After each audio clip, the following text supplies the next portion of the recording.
Hello and welcome, my friends.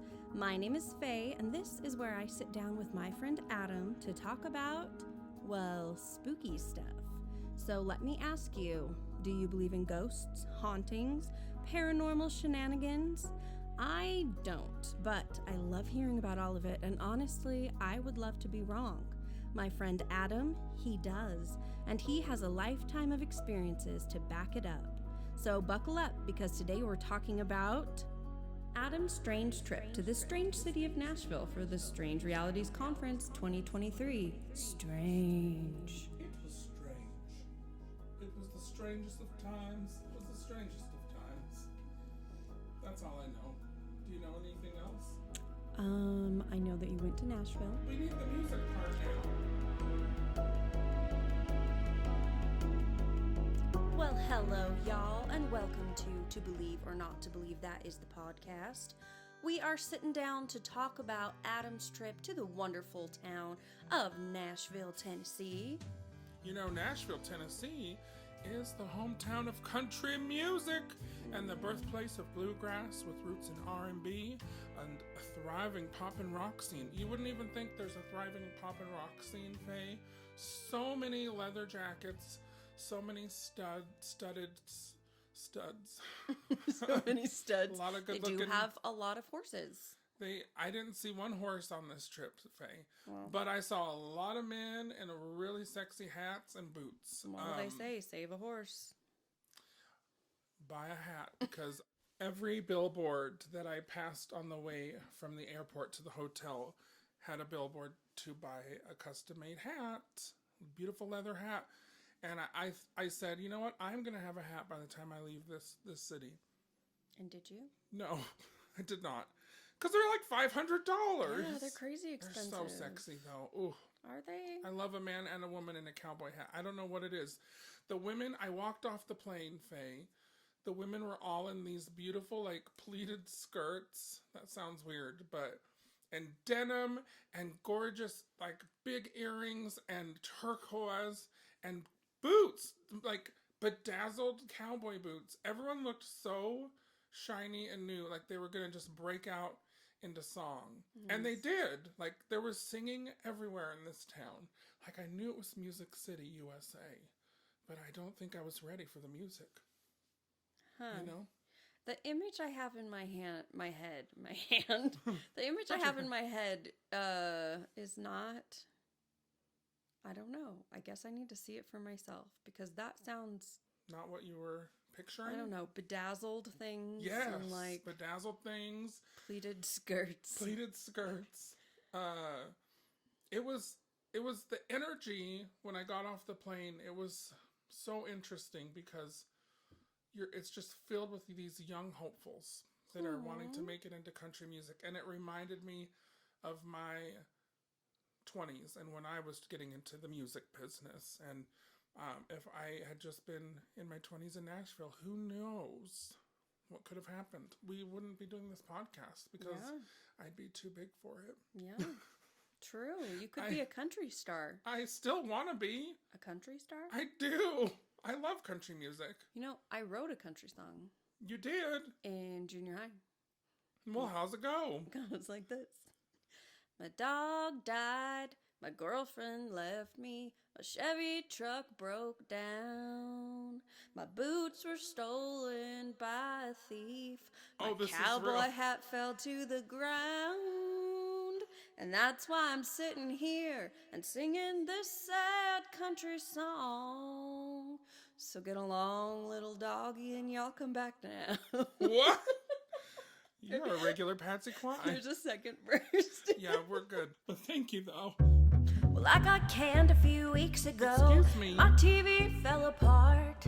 Bang. Chili's cold, my cornbread's dry. My old John Deere just won't start. That's why I'm sitting here singing this sad country song.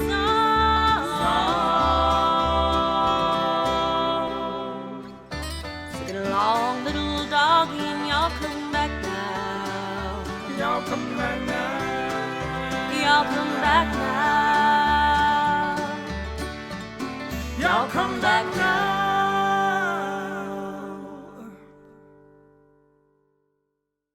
I never want to speak of this again. Do you hear me? Well, I got. you're What's wrong welcome. with that? You're all so welcome.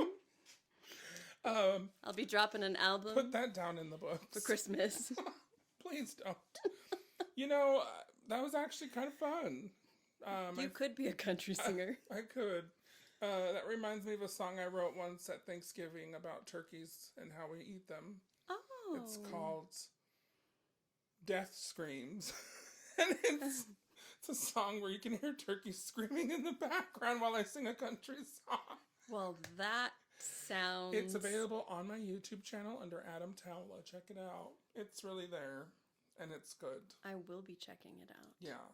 It's a song I wrote. Oh, I did write some country songs, and it was about going to Walmart, getting a turkey, death screams. Check it out. I'm so excited. Man, we have no lives. So here we are. We're doing this paranormal podcast. We've done nothing paranormal in the past 6 minutes, unless you call my ability to harmonize with you on a dime paranormal. Mm-hmm. I was using my psychic abilities. Wickedly talented. What are we talking about today? Your conference that you went on. Oh, yes. The Strange Realities Conference in Nashville. 2023. 2023. I'm really excited about this because I finally got to meet friend of the channel and supporter, Jason Andrews from Paranormal Patio Podcast. Woo woo. He and I... Hi, Jason. We have been friends since the very beginning of my channel and his podcast, and we met because he was catfished by my PR person, and that's a whole story for another day, but it won't be today. But it's hilarious. You just have to trust me. Wow. But yes, we got to meet Jason, and by we, I mean me. I was having royal we. having a multiple personality kind of day. He is a delight. The guy was a great host. He drove me around. He put up with my nonsense. Does he live there in Nashville? No, he lives out in Illinois. So he did drive up, and such a doll, that Jason. Just love him to death. And he took me to one of the coolest bookstores I've ever seen in my life. Ooh. To look for books on the occult and aliens. Oh. And 2 stories. Okay. It's huge. And so I went in there and I started looking for books, and I found a whole section of Sylvia Browne books. Do you remember Sylvia? Yes. And I told Jason the story of how when I was just a wee boy, I used to go catfishing here on Utah Lake. And pardon my voice, y'all, I have pneumonia. Yeah. I'm sicker than shiznit. But he's here for you. And I sang a country song. So yeah, you did. And that took a lot of lungs.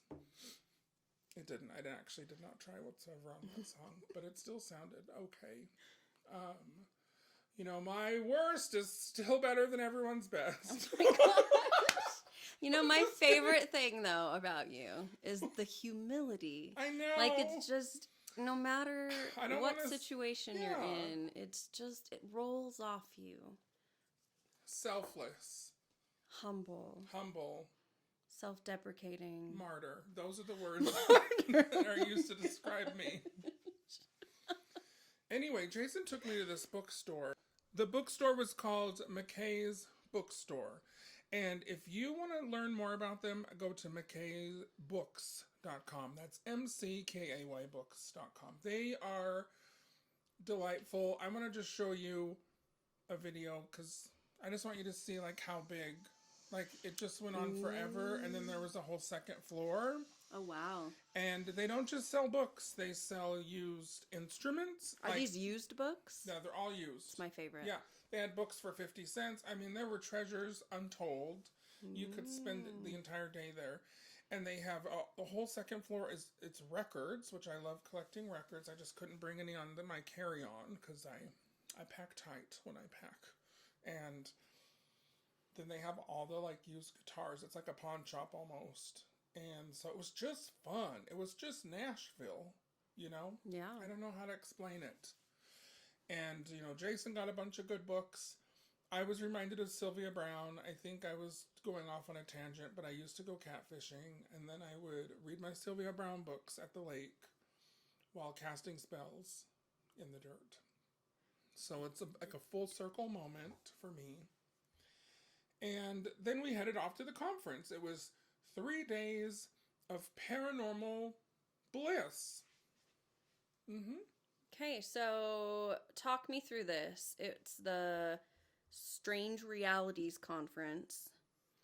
It So is. what kind of things did they talk about? Well, I'm glad you asked, Faye. You're welcome. I'm trying to find my notes because I don't remember. No rush. I was taking NyQuil the entire trip. Yeah, Because guys. who knew I had pneumonia big time? Seriously, he left sick, came back sicker, but still managed to make it to all of this.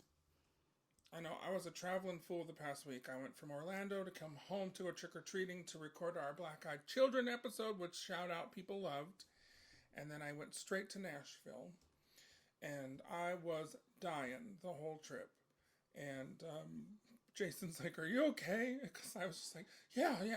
It's just I have some allergies. I'm like, "Can you please kill me?" AKA pneumonia. Yes. Oh, it was bad. But we met at this place called the Sir Rehearsal Studios in Nashville. SIR. It sounds like a gay bar. Love it. But it's not a gay bar. It stands for it was like a rehearsal music space, which I was it reminded me of when I was in a ska band for 1 month in Orange County. Wait a second. Wait, rewind that. You were in a ska band? I know. I had to tell the person that hired me to tell me what ska was, and then he was like, Gwen Stefani. What was the group she was in? No Doubt kind of music, and I was like, I can do that. And so, in this space, you have all these just different rehearsal rooms, and then a big rehearsal room to record, and so it brought back a lot of memories of being a musician myself. Did you start singing some of your old hits? I did. Then they escorted me out. Just kidding, they didn't. Okay, so to the conference we go. It was a lot of fun. The host of the event was actor and improviser Steve Berg, which, if any of you have seen the movie Don't Worry, Darling, he was in that recently, and it's so funny because I just watched the movie with Barney, and I'm like, that's him! Because I met him at the conference, and I said, this guy looks so familiar. Yes, that's him.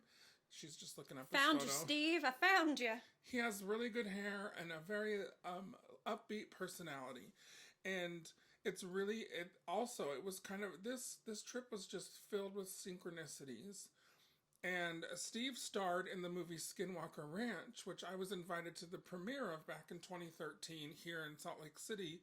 And they, it was a horror film that they made based off of the Skinwalker Ranch that I was investigating quite a bit at that time. And I never did make it to the movie, but we talked, Steve and I talked a bit throughout the weekend, and he's just a really cool guy. And I'm excited to see what other movies he does, because he's a lot of fun. But he kept the crowd going on those long days of lectures, which some of them were really quite interesting. So, were there a couple that, were your very favorites? One of my favorite speakers of the conference was Miss Kiki Dombrowski. Say that name 3 times. I love it. I do love it. Dombrowski? Yeah, Dombrowski. Dom. Look at her photo here, too. Kiki Dombrowski? Doesn't she look like a lot of fun? She's just so fun. So she's a spiritual researcher and explorer, and she spent her life studying mythology, magic, witchcraft, and the supernatural. And she knows the tarot cards, back and forth, sideways, any which way. And it was nice to finally meet her in person because I was introduced to her through Jason and his podcast, Paranormal Patio, and she was just so neat. She gave everyone in the audience 2 tarot cards, and then she kind of went off talking to us about the meanings of the cards and how there are tons of portals in the imagery, specifically in the Rider-Waite-Smith deck, which is an old deck. Everyone's seen it, I'm sure. I think it was done back in 1909 or something. It's been around forever. And then she went on to tell us the story of Pamela Coleman Smith, the woman who drew all of the art. She did all of the art on the tarot deck. And Cool. and Pamela, you'll relate to this. So she was born in London. Relatable. And she spent part of her childhood in Jamaica. Ooh. So it's like you can see all these influences on the cards, especially because she used to, she was a costume designer and then a set designer, and she worked in a theater in New York. Fun. Just look at Pamela's photo here. Oh, she looks super fun. Like the layering of the beads and the necklaces and stuff. And she was such an amazing spiritualist.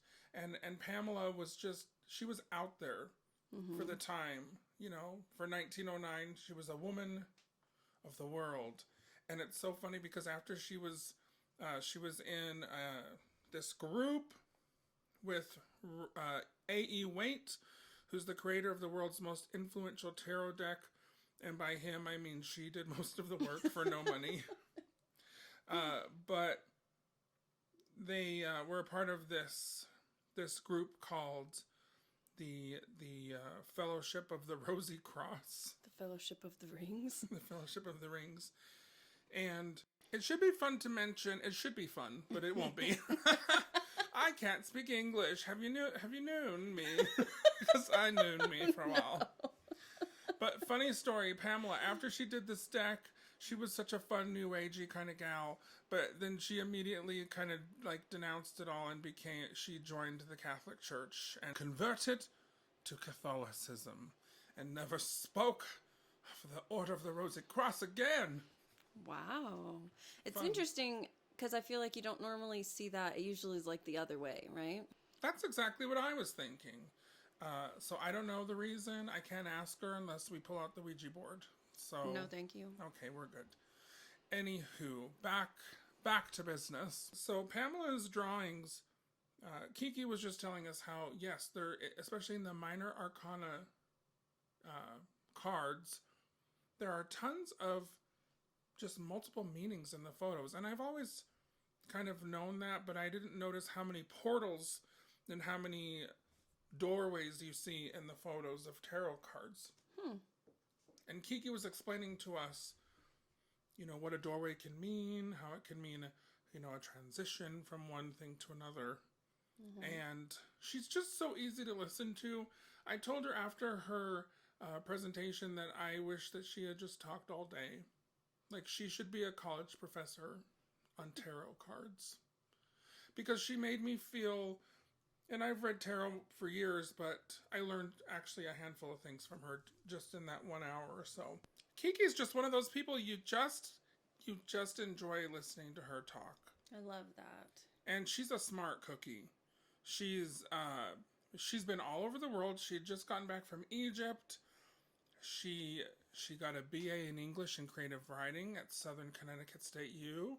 And then she received her Master's in Medieval English from the University of Nottingham. So her background in writing and academic research, it's just like unparalleled. The people at this conference, all of them, first of all, they all have books. Kiki has books as well. Check them out on Amazon. Or go to kikidombrowski.com. That's Kiki, DOMBROWSKI.com. I love Kiki. And she has a Dolly Parton license plate on her car. And she uses the Golden Girls Tarot deck. So wow. We're besties now, Really Kiki. are. I don't know if you're aware of that, if you're ever listening. And I was so awkward when I met her. I think... like when you just meet someone and you just say all the wrong things, and she does probably think I'm insane, which I am, but in a good kind of insane. Yeah, I think so. So Kiki, if you're listening, sorry. And you're awesome. You're awesome. You are. She seems like. And I promise Adam's not psycho. I'm not. He's really anymore. Very chill, and Not he hasn't since killed the anyone in. Not since the accident in 2009. Just kidding. Okay, so carrying on, Kiki was a great speaker. There were so many great speakers. Like I said, these people were just masters in their field. And for the most part, a lot of what people were talking about at the conference was just way out of my wheelhouse. And it just was like right over my head because I'm not the smartest. Lies. But I really appreciated learning things that I would never have even thought to look into in regard to the paranormal. Cool. So I felt very smart after that weekend. I love that. I just remembered you have a story to tell me. Something happened at this conference that everybody saw. There was a paranormal occurrence. Please tell me. So Tim Binnall was up speaking. He's one of the others that I really enjoyed. He got up on that stage, and you can tell he went to school for, I believe he said he went to school for broadcast. And you can just tell when people have gone to school for broadcasting or journalism. You know, like they just know how to speak to a group of people. Yeah. And so entertaining. He told us the story of how the government got involved in this crazy thing. Back in the 70s, I guess, some man in Arizona went to a furniture store where they had a psychic as part of the promotion. Okay. So he would tell you your future while you bought a lazy boy. And the man told him, there is a place in, I think, Pennsylvania, where you can find some gold. And this gold is, it's a huge, huge cachet of gold and, worth amounts that you would never know. And it was all connected to gold that was lost. People were saying that during the Civil War, a group carrying gold from somewhere to somewhere in that area, they just disappeared and they were never seen again, and the gold was missing. So this man's like a treasure hunter and he wants to know where this gold is. So the psychic at the furniture store tells him where to go, and he somehow, over the years, he gets the attention of the FBI, and the FBI actually, they stop everything. They bring all their people over to this place somewhere in Pennsylvania, I believe, and they start digging for the gold. And when the FBI is involved, you know that it's serious. They brought land surveying people, and they showed in the imaging that they did of the earth before they dug that there was a huge section that looked to be, in this cave system, to be gold. Wow. So the original man who's been trying to find this gold since the 70s, this was just in the past few years this happened, the FBI, like 2017, 2018. Really? And they all started digging for days, and then the FBI, the guy that's in charge of, he's the guy that's in charge of when famous paintings and antiquities go missing. So he's a very, very high up there in the FBI. He comes down, tells the treasure hunter guy, well, do you see what we found? We found nothing. And long story short, it's a whole conspiracy.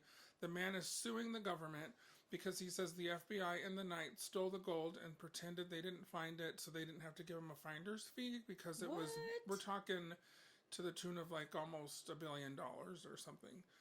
And so the man's just certain that they all lied to him and they stole the gold and hid it somewhere and then pretended they couldn't find it. So then his whole name was shamed, and it's such a crazy story if you can look it up. Does he have any proof, any? Well, he brought land surveyors down, imaging people, and they of his own, and they also had said there should be a huge amount of gold down in this section. And the FBI, when the FBI brings people in and they say there's gold, they're not going to dig on a mountainside with hundreds of people, maybe not hundreds, but dozens and dozens. They're not going to waste those resources unless there's something going on or something there. And so this man, the gold hunter, he's determined that the government swindled him, so he's actually suing the government right now, and it's still going as we speak. But anywho, as he was telling the story about the gold, the whole conference was being live streamed around the world, and the guys at the desk doing all the sound, they're very smart, they know what they're doing. But they said as he was talking about it, all of a sudden the sound cut out, and nobody at home watching could hear. And you know how a mixing board is. You're looking at one right now. Mm-hmm. Do you see the knobs? Yeah. So the knobs had all been turned off while they were sitting there at the table. So someone physically turned the knobs off, which is not possible. So then they were just like freaking out and they had to stop everything for a minute. But somehow the knobs all got turned off and they were saying it was paranormal. That's crazy. When it comes to manual things turning like that, I have to kind of agree a little bit. So actually, it's kind of funny. I, as you know, work the same job you do at a different hotel. You're a high-class call girl? Yep. What? Twins? Hooker with a heart of gold. Oh my gosh. Stop it.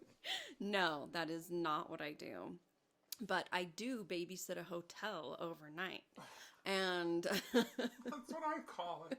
do you really? I do. I call it babysitting the hotel because that's when all the crazies come out. It's true. So I, again, like, I don't know. I don't jump straight to paranormal, but I did have this thing happen a couple weeks ago where we have automatic doors, right? So the sliding doors open, when someone approaches. Yes. And there are two sets of them. So there's the outside door, and then there's like a little inner place, and then the inside door that comes into the hotel. And they have little switches that are on the wall so that you can turn it to where they're both locked. They don't open at all, like they're just shut. Or you can have them go just one direction, so people have to use their key cards to be able to come in. But they were just on normal. And I had been helping people and doing just all the normal checking in. Doors were opening and closing. People were going in and out. It was just a normal night. And then I went to get some stuff. And as I came out, I noticed that the doors, the inside ones, were wide open. And they just stayed that way. And I'd only been out of the lobby for maybe 30 seconds. And so nobody had come by. There wasn't anybody around. And I went back I walked toward it and it just was staying open. And so I walked forward to where the sensor would have been and it didn't do anything. The doors just stayed open. And then I went behind the desk to push the little button so that I could close it automatically and it wouldn't work. And I went over because sometimes people will like bump into the doors and it knocks them off their tracks and then they stay open. So I went over to check to see if that had happened and it hadn't. And so I tried pushing them closed and the sensor just wouldn't trip. And finally I looked over and on the wall, the inside door thing had been switched to off. Could that have been done by someone? Well, I mean, I think it had. Well, I don't know. Here's the thing. I was only gone for a matter of seconds. Like, it wasn't even a full minute. So the idea of somebody being able to, like... And it's the middle of the night, so you don't have people coming. People are not coming and going. I was out there by myself, and I had only gone to the back to grab something. So I don't, like... The possibility is, right, one, I didn't notice and it had been open and off the whole time I was there on my shift. I don't feel like that's possible because I had been watching people walk in and out at the beginning of my shift before things got super slow. But, I mean, it had to have gotten switched somehow. It doesn't just happen. It's paranormal. I'm going to tell you right now, I've decided. So, I mean, but it's interesting because it's a switch thing where... something had to have manually flipped that. It can't just happen. That reminds me of the time I was at the Great Salt Tear in Salt Lake City at the Great Salt Lake. And I was in the bathrooms. And if anyone watches my channel, The Paranormal Polynesian Travel on YouTube, I told the story of how I was in this bathroom. And I was in there. And all of a sudden I hear water starting to be turned on and running in the sinks. Please don't ever make that face again, or I will cancel this podcast and we will never have it again. You will be fired with no severance. She just made a face, and I can't even tell you what it looked like. You can never unsee it. But the sinks had been turned on, and they had the old school taps that you have to turn with the little handles. And apply quite a bit of pressure, right? Yeah, and it was full blast just coming on. So when things like that happen, when it's not like like a faucet with a sensor, right. I'm just a lot more likely to believe it's paranormal. Yeah. Myself. It was definitely weird. Like, if not paranormal, definitely bizarre. I don't know how to explain it. Well, thank you for sharing that story with us. You're so welcome. I know it took a lot of courage. Thank you. And I appreciate it. I appreciate you recognizing that. Thank you. So, back to the Strange Realities Conference. There were so many speakers. There was one of my other favorites was Nathan Isaac from the Penny Royal podcast. He just had such a good energy. You know, like when you just meet someone and you're like, I like that guy. Like if he was a cult leader, I would join his cult. Oh. Just for a little bit. That's fun. I know. 3 days, right? That's what they say. Like join a cult for 3 days. 3 days, check it out, leave. Get in full, do all the things. He has the long hair. It's working for him. So yes, if he had a cult, I'd join it. He also runs a paranormal museum out in Somerset, Kentucky. And it is called the International Paranormal Museum. He runs that with Kyle Cadell. So again, if you're ever in Somerset, Kentucky, go on over to the John Sherman Cooper Community Arts Center in the basement level. Go on down and tell them the Paranormal Polynesian sent you. And Faye. I didn't. And Faye. Just tell them they'll have no idea. But yeah, back to the conference. Nathan was talking to us. Again, he has this podcast called the Penny Royal Podcast. And it is... He researches the living crap out of things before he brings them to his podcast or to the conference. So you know that if he's telling you something that it's been vetted and it is legit. But at the conference, he was talking about the connection between... There were a series, you know, most people in the paranormal know about in the 70s.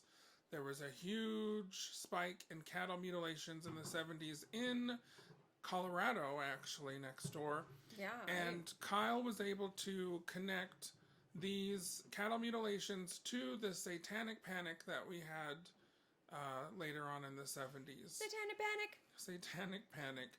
And the way that he connected the dots and everything, that's a whole episode on its own that we'll do. Yeah, we should. And he said he would love to come talk to us on the podcast, or even, I think he said he could, okay, what? So my housekeeper is mopping the floor above my office, and it sounds like there's raccoons trying to come in and kill us. I'm gonna cry. Oh, can we please just tell y'all, we've been trying to record this episode for like 3 hours now, and it's never gonna happen. So many technical, weird difficulty things. Help me. So, yes, there were other speakers that I really enjoyed. We had one guy, Steven Snyder. He started to talk about Stanley Kubrick, which, you know, I love Stanley Kubrick and The Shining. And he was connecting the dots between Stanley Kubrick and the Black Dahlia killer. Oh. And it was just, you had to be there. Very interesting stuff. Then we have Ren Collier. He was such a nice guy. But he's also an occultist, and that sounded bad. But he's also an occultist. No, there's nothing wrong with that. He's an occultist, and he's a Theolamite that lives in Minneapolis. And so he was kind of showing us how to cast spells and how, depending on the day of the week and the hour, every hour coincides with a planet, and so depending on the kind of spell you want to cast, if you want to make money, you would do a spell at 4 p.m. on a Tuesday, depending on what you want to do. So it was was really cool. And then he recited some of his, he would do chants that were almost like singing, and so it was like right up my alley. Such a showman. Fun. And he was just a nice tall drink of water. And then we have Zach Hunt. Zach, he is like an expert in theology, And he spoke to us about how the rapture that a lot of people in Christianity freak out over, about being raptured, how that was kind of brought to the Americas from Europe during the Civil War to kind of help people when they were, looking for something. Because, when there's war and things, and then he connected it all to what's going on in Israel and how it's going to always affect us. So even if you're not religious and you don't believe in the rapture, which myself, I do not, it'll still affect me. It'll still affect you. And the way that he connected everything was just very smart, very interesting. So there were so many different speakers. I can't forget Tobias Wayland. He had the sexiest hat on of all the hats. Back to the hats. Back to the hats. And he's a MUFON field investigator. He's been on TV. He was telling us about the Lake Michigan Mothman, high strangeness in the Midwest, and he's also an author. So I think that was the title of his book I just said. So he would tell us a lot of stories about how people would see Mothman, and then they would also then see UFOs right in the same spot. Oh, interesting. Whether like a year later or within just a few days, and there's some sort of correlation between UFOs maybe and the Mothman. That's interesting. So there were so many really cool speakers, much smarter than me. But this Strange Realities conference, I have to say, even though it was a lot for my little tiny brain, especially when when you're sick and you just can't focus. Yeah. And I really did enjoy listening, but it was so hard to sit for, the second day was a good 10 or 11 hours. Oh, wow. And so it took a lot for me to focus. I wish I was more with it, but don't I always wish that in my life? Me too. But I really enjoyed these speakers. And the other thing that was really cool was we just hung out. We all hung out at the end and drank and had a little party in the parking lot of the Fairfield Inn next to the Grand Ole Opry. That's when I got to see it. I was really excited. But it was it's nothing like the conferences I've gone to in the past, where they're kind of like a Fan X convention where there's hundreds of people and you're waiting in line to get an autograph if that's what you like. I've never done that, but if, it's kind of like a fan convention. This was, you were there hanging out with these experts, and there were maybe only 30 of us there. Wow. At any given moment in the room. So it was a very small group. And then you could just go right up and talk to them and ask them questions, and they were also great. And so I really would love to go back again next year. Probably be with it this time. And yeah. Nashville, who knew? It was such a fun little town. This time. I'm gonna definitely I did wear hats when I was there, but it wasn't the sexy hats. I'm sure they were sexy, but they weren't sexy country Nashville, Tennessee hats. No. No cowboy Funny hats. story, one of the speakers assumed that I was a speaker as well because of how I was dressed, which was insane for where I was. Like, you know me, I like to dress up and wear a scarf or two. I love it. But Nashville, where do I leave you all about Nashville? One other thing too that I should mention, I didn't realize this. The city's got a really weird energy. The first hotel I stayed at definitely was haunted. I remember walking into the hotel and thinking this has something to do with doctors. And then when I was doing a little live stream, I went down the stairs and there was a plaque on the side of the building. And what does it say in huge letters? Oh my gosh. Doctors Building. The Doctors Building, built in 1916, has been placed on the National Register of Historic Places by the United States Department of the Interior? Yes. That's crazy. So this beautiful hotel I was staying at, so gorgeous, but it definitely had some stories. I took this picture. I was in bed because when I was staying there that night, I had a very, very restless night. And I kept waking up thinking someone was peeking over on the left-hand side there out the window because there's a kitchen. It's an apartment. Mm-hmm. Have you ever had those times where you've woken up from a dream and then it was a dream still, and then you wake up again? No, but You've never? I don't think so. So when I was in this room, I kept waking up. I did it 4 times. I woke up, gosh. and I could keep seeing someone walking around that corner to come look at me, and I knew someone was in the room, and then I'd wake up like startled and freaking out, and then I'd look, and the person was still there. I could see them, and it happened 3 more times. I've never in my life had this happen anywhere. So when I say this hotel I was staying at, it had something going on. So again, this building I was staying in, that was a hotel. It was built in between 1910, and then floors were added on in 1921. So, but it was always doctors' offices for the professors and doctors over at Vanderbilt University. Oh. So it was very fancy, très bien. And so who knows what was going on at that hotel? I just know there was something energy-wise that was really, really strange. And I will post the video next week about my experiences. So the Strange Realities Conference. I don't know about you, but I'm looking forward to 2024. Pretty fun. How about you? Well, am I invited? How does that work? Do you have to like sign up? Do people have to? You have to pay and go. Oh, right. It's like a ticket. But it was totally reasonable. Oh.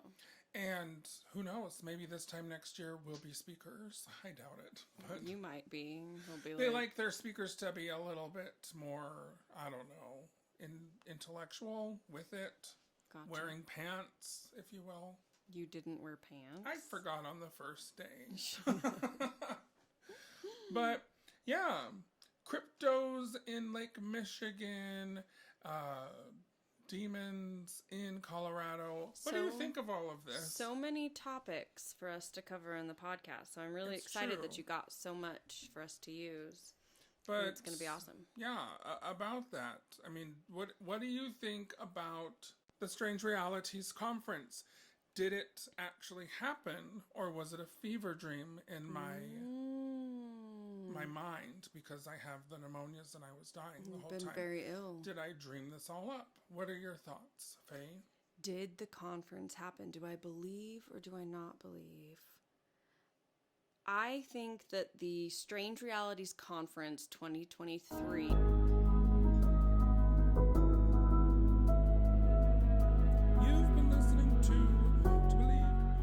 That is the podcast. Do us a favor, dear. Be a chap. Leave us a 5 or 4-star review. I still do not know which one is the highest, but one day, many years from now, I probably still won't know. So thank you for listening. Join us weekly. Look for us on YouTube, the Facebooks, the back alley, next to the KFC, because they dump out perfectly good coleslaw all the time, and I just love to eat it by the handful. This is done. Say goodbye. We appreciate you. Thank you so much for listening. It's time to put Adam down for a nap. But I don't wanna. Well, I got canned a few weeks ago, and my TV fell apart. My chili's cold, my cornbread's dry, my old John Deere just won't start. So that's why I'm sitting here singing this sad country song.